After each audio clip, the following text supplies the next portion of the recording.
नमस्कार मित्रांनो, यूट्यूबच्या नोकरी गुरु मराठी या चॅनलवर आपले स्वागत आहे।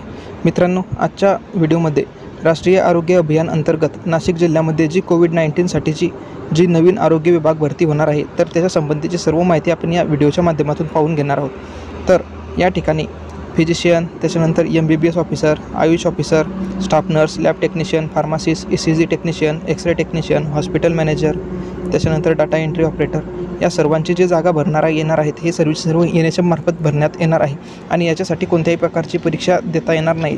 तुम्ही थेट इंटरव्ह्यूसाठी एलिजिबल आहे आणि तुम्ही जर हे क्वालिफिकेशन म्हणजे तुम्ही जर त्यांचे सांगितलेले क्वालिफिकेशनसाठी पात्र असाल तर तुम्ही डायरेक्ट त्या ठिकाणी इंटरव्ह्यूला जाऊन तुम्ही इंटरव्ह्यू देऊन तुमचे सिलेक्शन मिळवू शकता। तर इंटरव्ह्यू कोणत्या दिवशी होणार आहे, काय होणार आहे, क्वालिफिकेशन काय आहे, याची सर्व माहिती आणि कॅटेगरी वाईज किती संख्या आहे, किती पोस्टसाठी किती कॅटेगरीचे लोक फॉर्म भरू शकता, ही सर्व माहिती या व्हिडिओमध्ये तुम्हाला भेटणारच आहे। म्हणून तुम्ही हा व्हिडिओ शेवटपर्यंत पहा आणि काळजीपूर्वक पहा। तर व्हिडिओला सुरुवात करूया।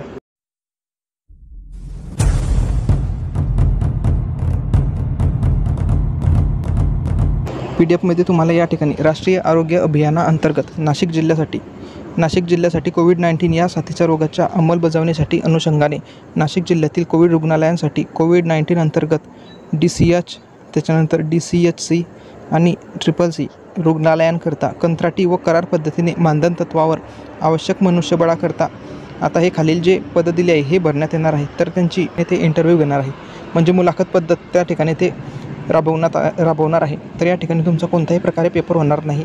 डायरेक्ट तुम्ही त्या दिवशी इंटरव्ह्यूच्या दिवशी तुम्ही जर फिजिशियन असाल किंवा एक्सरे टेक्निशियन असाल तर त्या ठिकाणी तुम्ही डायरेक्ट ज्या दिवशी तुमचा इंटरव्ह्यू आहे त्या दिवशी जायचं आहे आणि इंटरव्ह्यू द्यायचा आहे। त्याच्यानंतर त्यांनी सिलेक्शन लिस्ट लावतील तेव्हा तुमचे नाव येणार आहे।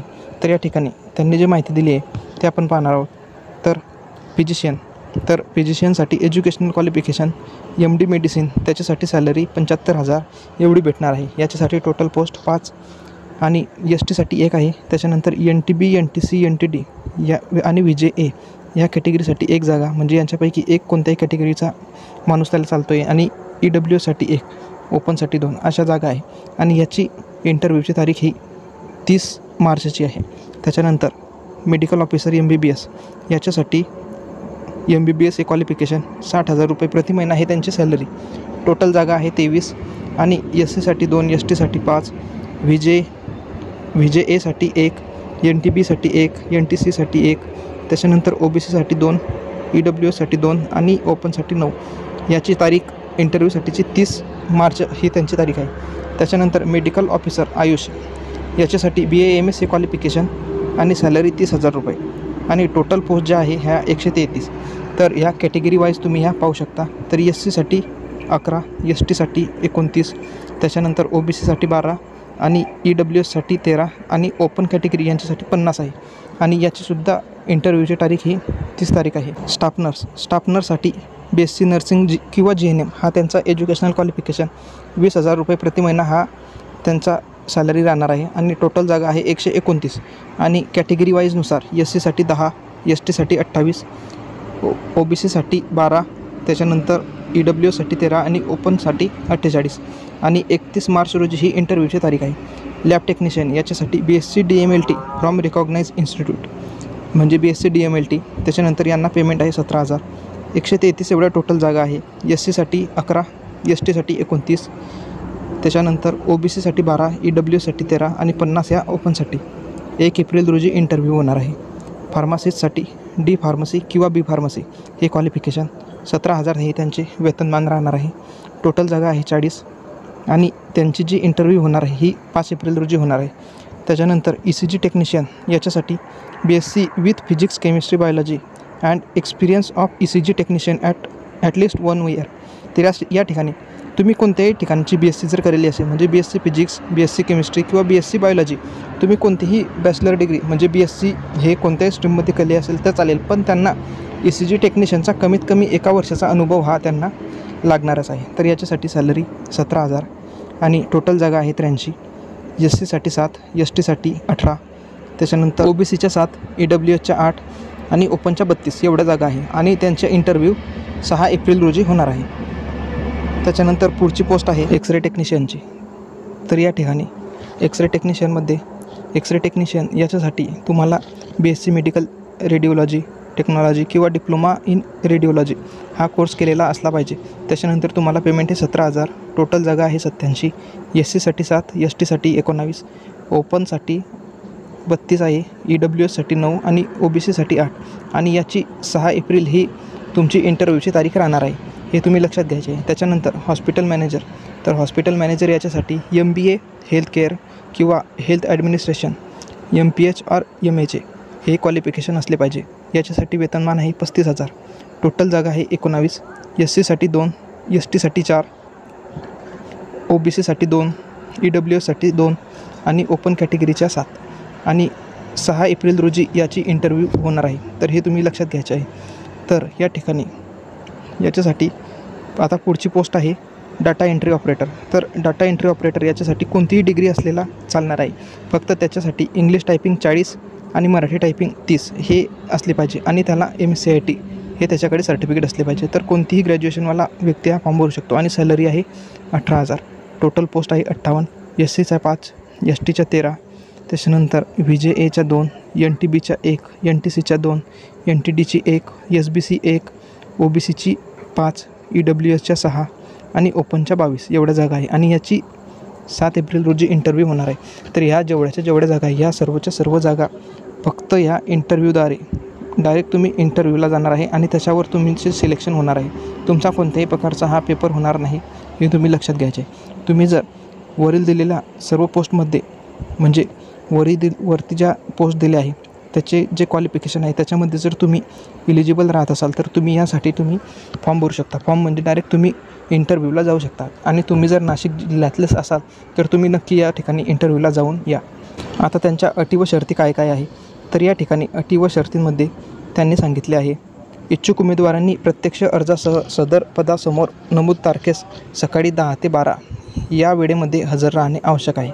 तर त्यांनी रुग्णालय प्रशिक्षण केंद्र, तर या वेळेत त्यांचा ॲड्रेस आहे रुग्णालय प्रशिक्षण केंद्र, जिल्हा रुग्णालय आवार, नाशिक येथे उपस्थित राहणे आवश्यक आहे. तर हा त्यांचा ॲड्रेस आहे, या ठिकाणी तुम्हाला उपस्थित राहायचे आहे. त्याच्यानंतर पदासमोर नमूद मानधन हे एकत्रित मानधन असून त्या व्यतिरिक्त इतर कोणतेही भत्ते देय राहणार नाही. तर या ठिकाणी जे पोस्टनुसार आपल्याला ते सॅलरी दाखवली आहे तेवढंच राहणार आहे. त्याच्यानंतरचा कोणताही अलाउन्स ते आपल्याला देणार नाही, हे लक्षात घ्यायचे आहे. तर या भरतीमध्ये जे सेवानिवृत्त कर्मचारी आहे किंवा कर्मचारी आहे तर त्यांना प्राधान्य देण्यात येणार आहे, हे त्यांनी सांगितले. त्याच्यानंतर उपरोक्त पदांसाठी उपरोक्त जाहिरातीमध्ये नमूद केलेल्या पदाकरिता अपेक्षित उमेदवार उपलब्ध न झाल्यास कोविड-19 या साथीच्या रोगाच्या व्यवस्थापनाकरता सदरील पदे भरणे आवश्यक असल्याने उच्च शैक्षणिक अर्हताधारक शासकीय सेवेतून सेवानिवृत्त उमेदवार हे सदर पदाकरिता पात्र राहतील. जर एखादा व्यक्ती जर त्यांच्याकडे उपलब्ध झाला नाही तर त्या ठिकाणी जो शासकीय सेवेतून सेवानिवृत्त व्यक्ती आहे त्याला ते त्या ठिकाणी जॉईनिंग देऊ शकतात. त्याच्यानंतर अनुभवाच्या बाबतीत शासकीय, निमशासकीय किंवा स्थानिक स्वराज्य संस्था किंवा राष्ट्रीय आरोग्य अभियान अंतर्गत अनुभव असल्यास त्यांना प्राधान्य दिले जाणार आहे. तर या ठिकाणी ज्यांना आता या ठिकाणी तुम्ही हे पाहू शकता राष्ट्रीय आरोग्य अभियान, तर हे NHM मार्फत ज्या मागच्या कोविडच्या वर्षामध्ये ज्या लोकांनी NHMच्या ज्या जागांमध्ये त्यांनी फॉर्म भरले होते किंवा त्या ठिकाणी त्यांनी कार्य केले होते तर त्यांचाही एक्सपिरियन्स ते त्या लोकांनाही ते प्राधान्य देणार आहे. वरील सर्व पदे, आता 6वी अट त्यांची अशी आहे की वरील सर्व पदे ही कंत्राटी स्वरूपाची असून एकत्रित मानधनाची असून त्यांचा कालावधी 3 महिने अथवा कोविड साथरोग परिस्थिती नियंत्रणात येईपर्यंत यापैकी नजीकची कालावधी तेवढाच राहणार आहे. तर कमीत कमी 3 महिन्याचा किंवा कोविड जोपर्यंत आहे त्याच्यापैकी एक हे ते राहणार आहे.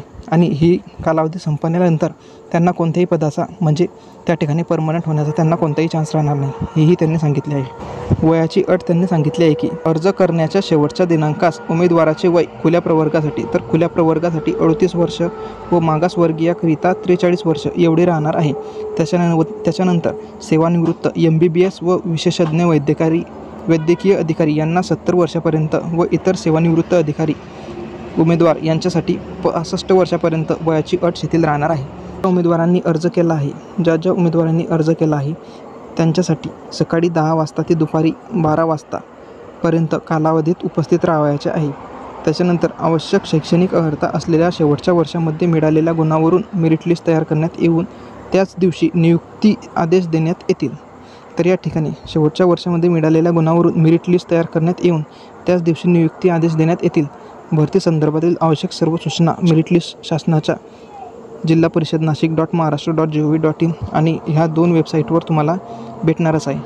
तर या ठिकाणी महत्त्वाची गोष्ट म्हणजे तुम्ही त्या ठिकाणी इंटरव्ह्यूला गेल्यानंतर तुमच्या त्याच दिवशी नियुक्तीही ते त्याच दिवशी करणार आहेत. हे सर्वात मोठी महत्त्वाची गोष्ट आहे. त्याच्यानंतर हे सर्वचे सर्व जे त्यांच्या अटी व नियम आहे हे तुम्ही वाचून घ्या. PDF तुम्हाला डिस्क्रिप्शन बॉक्समध्ये लिंक दिली आहे, त्याच्यावरून तुम्ही PDF डाउनलोड करू शकता. आणि त्यांनी सांगितले आहे या ठिकाणी 15 नंबरचं टॉपिक, निवड झालेल्या उमेदवारांना करारपत्रातील अटी मान्य असल्याबाबत ₹100च्या स्टॅम्प पेपरवर बॉन्ड पेपरवर करारनामा पदावर रुजू होताना सादर करायचा आहे. तर या ठिकाणी त्यांनी हा करारनामा ₹100च्या बॉन्ड पेपरवर सादर करायचा आहे हे त्यांनी सांगितले आहे. त्याच्यानंतर निवड झालेल्या उमेदवारांना नियुक्तीचे आदेश मिळाल्यापासून 3 दिवसाच्या आत नियुक्तीचे ठिकाणी रुजू होणे बंधनकारक राहणार आहे. अन्यथा त्यांची नियुक्ती आदेश संपुष्टात आणून प्रतीक्षाधीन यादीतील पुढील उमेदवारास नियुक्ती देण्यात येणार आहे.